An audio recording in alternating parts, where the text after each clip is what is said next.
let's talk about the elephant in the room, because this is something I've really been wanting to ask you about. Do it. You know, we've got the Joker in the deck, Donald Trump out here wilding, and you've got a lot of people in the conscious community who for a long time swore off politics altogether, said we're not even going to get involved in this game. But if you look right now, they're pretty much full on campaigning for, holding Trump Pence signs out there. So it's like, so, from your perspective, do you see Donald Trump as any type of individual who we should be supporting, promoting, and acting like he is taking on the cabal? Which, again, this is brilliant. This is really a brilliant psyops if you think about it, because they've really tried to leverage and harness all the energy in the conscious community and really use it to their benefit. So when you were talking earlier about both sides of the coin really still manipulating and still just being the engine.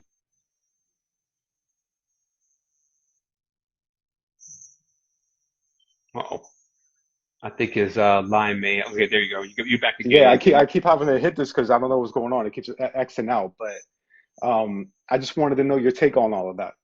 Yeah, I mean, it was only first of all, it was only a second, so we got majority of what you were saying. And this one is like really for me to go back in and get some Similac with iron and put on my diaper and jump right back into that playpen, right, and really play gaga goo goo with this one. But it does let us understand how deep this can get, right? As far as that people could imagine that any of these beings have their best interest in mind.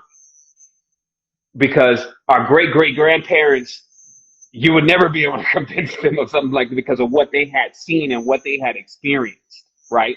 So this is where experience comes into play, and this is how you can also test what's going on with people's experience. And also, if like we talked about before, if they've been affected by change agents and they have conditioned reflex already being played out on them, where what happens is, okay, so let's put it like this. So the lesser of two evils, okay? Now, I've been through fire and brimstone, some crazy stuff. So for me, my fear factor threshold is going to be a lot more than a person who's been through nothing. So if you take a person that has been through nothing and then you open up an extreme situation to them, how they react in that situation is going to be generally in a level of extreme fear. Okay. And this extreme fear is like saying, since there's a God complex still there, who is my God now that's going to come and protect me? Basically my higher power that I call on, that deals with situations that are out of control and I can't personally deal with. And so now, because people are basically godless, as we explained what was going to happen before, if they didn't figure out the God within inside of them, once the religious structures collapsed from their lack of being able to force that stuff down everybody's throat, there was going to be just a godless nation then, because people wouldn't know the God in themselves and they wouldn't believe in the external God. So then now they have an elected God. Generally, money is the God. Mammon is generally the God that is played for the last 2,000 or 3,000 years. But that secondary God then becomes this leader that they can elect, which is a big thing. And actually, everything to do with certain levels of when you get deeper into mysticism has to do with why voting still takes place. People think that voting is still taking place because it is a democracy, but they don't realize that it is necessary for several different things that have to happen in the brain and several different things that have to happen metaphysically for you to agree, for you to really make an oath or a pact to something in order for it to begin to open up that space within you and begin to tamper with you. And that goes for a lot of things that we actually put our signature on and that we actually even transact with our social security number with, etc. But there's an order of magnitude. And I would say for sure, electing a leader over you, like the Old Testament Saul time, is kind of like the highest magnitude of doing that. So I would say for sure we're witnessing that flip-flop frequency programming thing that we just talked about earlier happen, and we're seeing how it does work. And this is not something to underestimate. And that's why I was speaking earlier, even within one of our group sovereignty mentorship, about how important it is to have a blueprint. So that way, or have the blueprint, the original blueprint to how all of this is put together in the first place, because then you can take anything through that blueprint, even things we didn't even talk about, things that I didn't know about, you just came up across. You can still take that same blueprint and it will give you discernment of determining what you should do in that situation. So you're not just moving on the mind controller, right? Which is just fear. So yes, the options for people right now dealing politically, you can't win anyway. It's like sitting at the table and, everybody is cheating. So but look at what the option is for people. They're like, okay, Biden, which they've made to basically be almost a comatose corpse, and Harris, a yes woman, basically, and the only other option. So these characters, these people kind of look at this like Hollywood. They're entertained by all this. It's a reality show, right? And also their personal vested interest as one person is minimal. This is why they can always invest their interest, meaning as one person, unless you're moving and shaking and you already you sway thousands or hundreds of thousands of people's mind. It's like only your soul force, your little battery cell that you're contributing. And some people don't think that has a lot of value, so they throw their signature on it. But they don't realize that there is a herd or collective programming that also says if there's 200, 300,000 signatures, that influences others to make that decision. As we know, signatures being a two-dimensional imprint of the person, right? The two-dimensional imprint of the person's energetic signature.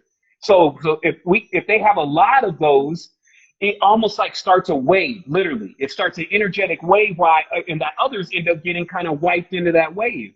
And so this is, of course, that Trump phenomenon where it's like, okay, now, because they've been funneling it all year. Obviously we know, who was that, Tulsi Gabbard, who probably, if anybody, you see what I mean? But we saw this all year until finally, here's the last ones you have left. Here's the four, or mainly three, because you never see Pence. But, here's the three. What is your choice? And this is perfect because what they wanted to do is they're striving for a 50-50 because a 50-50 is civil war. The 70-30s is what we're normally looking at. But a 50-50 ignites what we're actually seeing. But this is all, again, catalysts. Like this now is for sure from the system, as what I told everybody, read this in Ayurvedic's work. She'll explain this in detail. This system is in itself Russian. It is in itself communist. It is in itself in alignment with China. It is in itself just the control systems coming through. That's already been experimented with in those symptoms. And the process in which they take people through those processes is to get that conformed is the exact process that we're going through right now. Yet we still have these moments. Now, we're not the only ones that are possibly, when I say possibly aware of this, because the full awareness is not just, I know the data, there has to be an impact. Like once you find out, let's say the pedophilic situation is happening, there has to be an impact to your own personal consciousness. Man, this ain't balanced. This ain't right. I got to do something about this. And then there's got to be an energetic investment from you to actually prove that you're really opposed to those ideals. It's not just a yes or a no. It's first a conscious thing and then an action, right? And so I would just say this in conclusion of the matter, that we get in these situations when we are low on people that we can actually say still are supposed to be our mentors. Mentors are like our great grandparents. People are looking up to their elected officials, which are going to soon become non-elected officials. That's what Soviet means, is a non-elected official. And if you realize where all that comes from, it doesn't mean there's no vote or choice about who's going to be there. Still, Trump overall and all the different things going on in politics, no matter what it was, even if it was in our favor, we would still find that what we have to personally contribute to that would bear very little change in the overall outcome. Okay, so this means that even if you invested all your day, you got it tattooed on your chest, you went downtown, everything, still versus how much you would benefit if you just invested that time in yourself, it's wide, right? So this is with a lot of stuff these days, even stuff that's way more plausible than dealing with the political situation, but still things that you're relatively going to have to ignore right now from an order of magnitude level, because this one becomes the most important now. And for us as trees, one of the most important things for us is our roots, and our roots connect to our fruits, right? So if we don't have the fruits, if we can't nourish the fruits from our roots, then we can't we can't grow the fruit. Then if the fruit can't drop the seed and the seed come on soil that is nourishing, then we cannot continue. So if we just take that process in its strength and even put it in our institutions of thinking as the key fundamentals to how we grow, it would reap a, an immense amount of awareness and data that we could use to make our lives better. But we should know then we're not actually in a system that is intending to make our lives better, Mhm. right? And it's a tough pill to swallow. This is the red pill, blue pill. You know what I mean? Because literally, one, you're going to swallow, and man, this one, for you to accept this is why some people swallow the pill and they held it under their tongue.